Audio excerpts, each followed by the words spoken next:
Kichwa kinachosababishwa na msongo wa mawazo husababishwa na nini? Maumivu haya ya kichwa mara nyingi yanatokea nyuma ya kichwa, husababishwa na msongo wa mawazo. Na kisha wanateseka sana kwa sababu maumivu haya ya kichwa yanaweza kujirudia mara kwa mara. Na wakati mwingine, katika hali mbaya zaidi, wanaweza kupata maumivu ya kichwa karibu kila siku.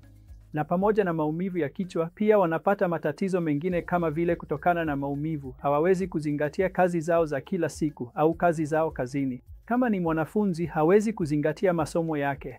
Na pia inaathiri ubora wa usingizi wao. Na bila shaka, mtu anapokuwa na maumivu, inaathiri uhusiano wake na marafiki pamoja na wanafamilia. Kwa ujumla, ni ugonjwa unaoweza kulemaza sana. Sasa ukiangalia, unajua nini husababisha maumivu ya kichwa ya msongo?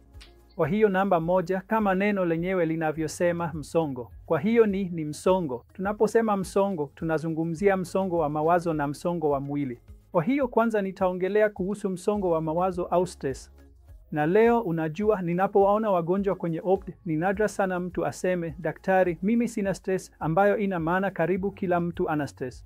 Hiyo stress inaweza kutokana na kazi, shughuli, mahusiano na watu wengine, au wakati mwingine stress ya kifedha. Hivyo hizi ni aina mbalimbali za stress ambazo watu wanalazimika kukabiliana nazo, na kama zitazidi, zinaweza kusababisha maumivu ya kichwa ya msongo. Ya pili ni msongo wa mwili. Kwa hiyo siku hizi saa za kazi ni ndefu na pia kazi nyingi ni za kukaa tu. Hivyo watu wanalazimika kutazama laptop, tablet au simu kwa muda mrefu, na hilo linaweka msongo na mvutano mkubwa kwenye misuli ya nyuma ya kichwa na shingo. Na hiyo ni moja ya vichocheo. Ya tatu ni ukosefu wa usingizi. Unaona, usingizi ni kama dawa yenye nguvu sana ya kuzuia magonjwa. Ukosefu wa usingizi unasababisha magonjwa zaidi. Kwa hiyo siku hizi watu wengi, unajua, wanakosa usingizi wa kutosha. Kwa kawaida muda wa kulala ni saa 7 hadi 9, lakini tunaona watu wanalala saa 4, saa 5, na ukosefu wa usingizi pia unaweza kusababisha maumivu ya kichwa ya msongo. Na jambo lingine ni kufanya kazi kupita kiasi, kwa sababu tunajua baadhi ya wakurugenzi wakuu maarufu wa mashirika makubwa wamekuwa wakisifia kufanya kazi kwa saa 70 kwa wiki. Hiyo inaweza kuwa nzuri kwa kampuni, lakini kwa mtu binafsi, kufanya kazi kupita kiasi sio nzuri kabisa. Na kufanya kazi kupita kiasi kama vile saa 14, saa 13 kwa siku baada ya siku, bila shaka kunaweka msongo zaidi kwenye misuli na inaweza kusababisha maumivu ya kichwa ya msongo. Na mwisho kabisa, jukumu la shughuli za mwili. Kwa hiyo shughuli za mwili kama dakika 300 kwa wiki, shughuli za mwili za wastani zinahitajika na zinapendekezwa, lakini watu wengi, karibu 60% au 70%, hawafikii vigezo hivi. Kwa hiyo ukosefu wa shughuli za mwili, iwe ni mazoezi ya aerobic kama kutembea au mazoezi ya kunyoosha na kuimarisha misuli, kama watu hawafanyi vya kutosha, tena inaweza kuongeza hatari ya kupata maumivu ya kichwa ya msongo.